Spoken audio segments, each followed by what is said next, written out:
Hello! Welcome to the second episode of Follow Soul. This is a brand new podcast which we are talking about everything spiritual, everything in regards to creating a spiritual lifestyle and living a soulful life so that we can create more contentment and fulfillment in our days. I will have a conversation about one of the most foundational concepts in order for us to follow soul. And this is in regards to creating space for ourselves and others, and also showing up for ourselves and others.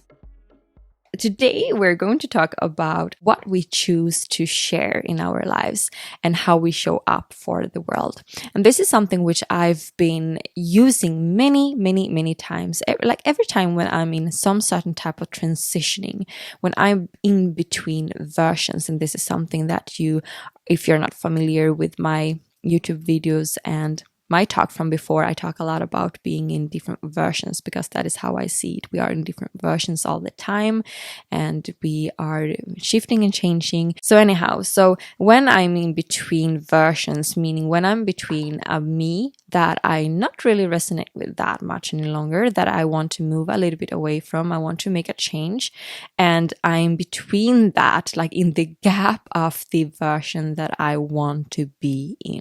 Every time that have happened, I've had a very great help of thinking through what is it that I share? How do I share myself?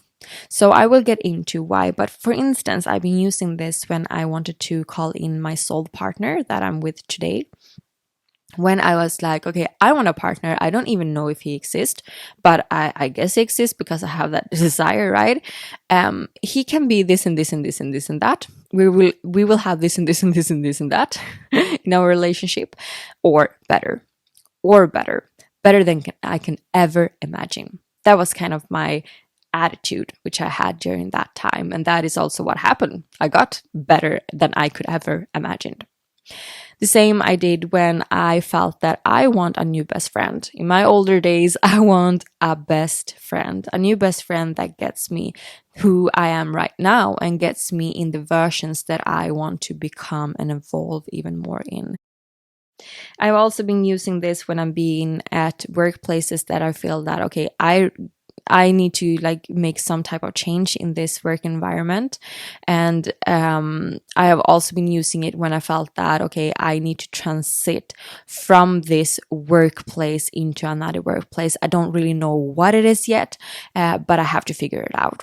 And I've also been using it when I chose to leave corporate world and get into my own business and do all of this amazing stuff that I do today. So that is kind of just to explaining for you before I get into exactly what it is that I mean with sharing myself, so that you understand how you can use it for your own reality and for your own life, so to say. So I would say that every time when I'm transitioning between something, once again, then is when I use this one. So this is a journaling practice. It is a part of a bigger journaling practice, but you can also do it separately, where you're asking yourself, what are you sharing with others? And what would you like to share with others?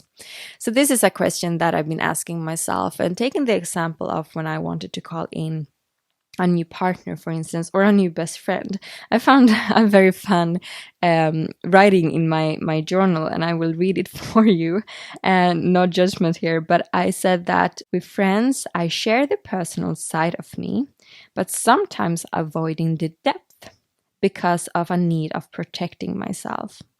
I would like to be more raw and share the whole me, especially in my weirdness, to find similar weirdos.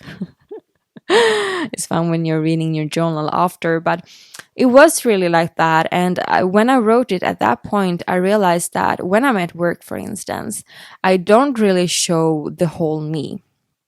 And how am I supposed to, if I'm not at work showing the whole me, supposed to get friends? Because many times we also get friends through work, right? Or we get friends through just practicing being our whole old self. So when we meet that person, we are in our true essence, because we've been going around the whole day and being in our true essence. If we are not in our true essence and we go to our workplace where we are not in our true essence 8 hours, What is it makes us expect that we believe that we can be in our essence and just snap into it directly when we're practicing and normalizing for 8 hours straight to not be in our essence? And that is something which I believe in very strongly. I know that there are people that says like, yeah, I like to be, a different me at work and another type of me not at work. And for me, it doesn't work that way. So for me, it's like, okay, if I can't be my essence, if I can't be my true self here, then I have to move on to another type of environment. I do my part, I show up as me, but if I still feel that it's too much of a struggle, or if it's too much of an effort, I don't deserve this, I deserve something else, I move. And that is something that I haven't been doing from before. So that it wasn't easy for me from before. So when I understood that, I also understood that, okay, I need to share more of myself. I need to actually talk about what I like to talk about. And those who don't want to listen, they will not listen. And that is okay, but I have to be able to feel that I can be me at work, because how am I supposed to be me or else, so to say? So that was one type of thing that I realized. And I also realized during that moment that I wanted to be more in my happy states, so to say, in my joyful states. I wanted to share with a potential partner. I wanted to share everything, like the depths, that we could have long discussions and then we could have visionary discussions. I wanted a partner where we could really feel supported and by each other and seen by each other and so forth. So I wanted all of that. And I also wanted that we, in that case, could be seen by our light. That we wanted to have these expansive conversations, when we wanted to have these conversations where it also was okay to just say like, do you know what I learned today because I've been in this high vibration? Do you know what transformation I had today because I've been in this light?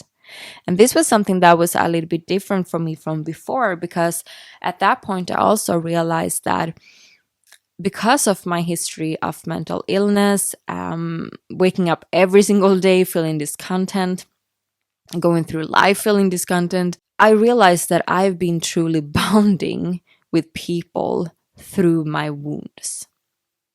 So even though I had very beautiful conversations with people and very beautiful connections, we knew each other by our wounds.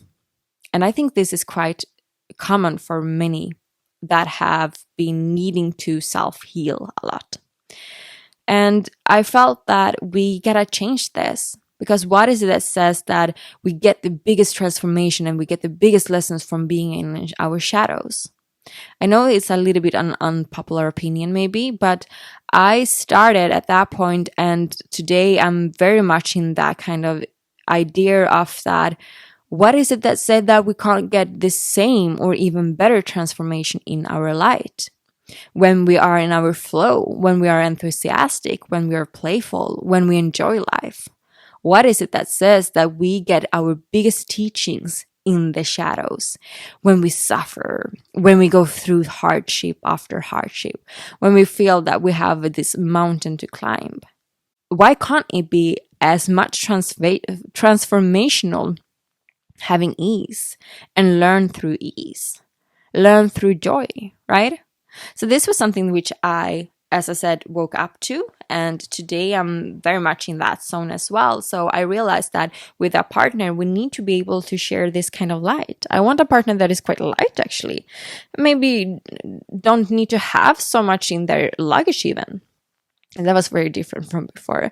So then I realized that I have to start to share me from another standpoint.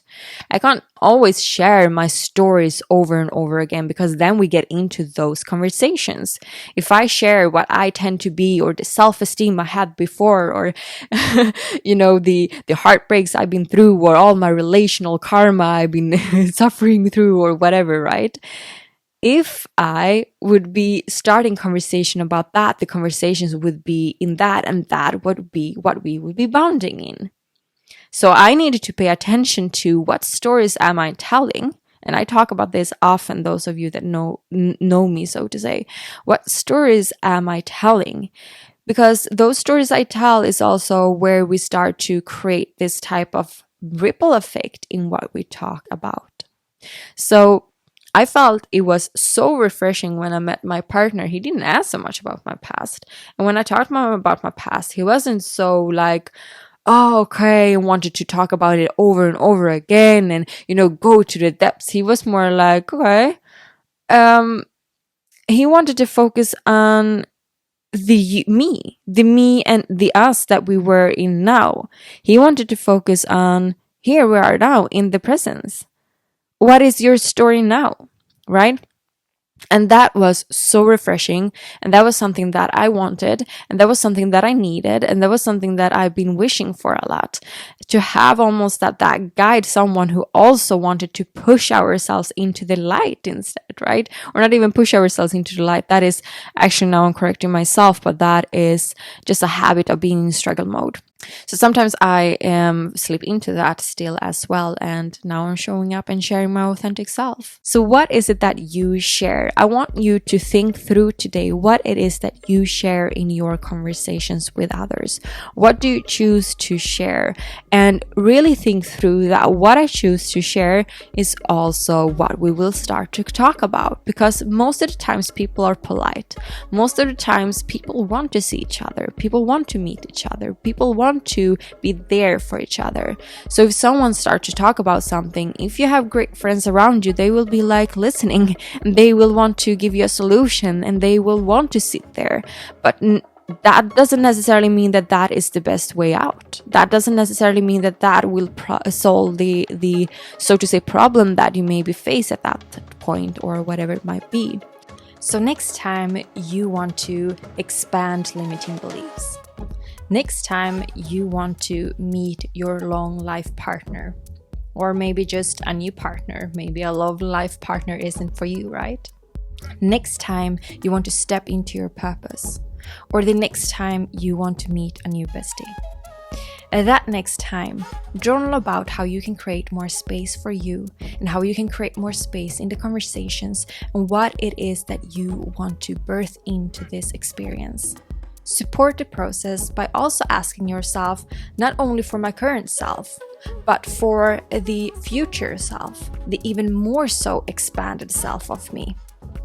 How is it that I can show up for that version? Okay, so since you love this episode, since you're still with me in the end, I am looking so much forward to talk to you in the next one.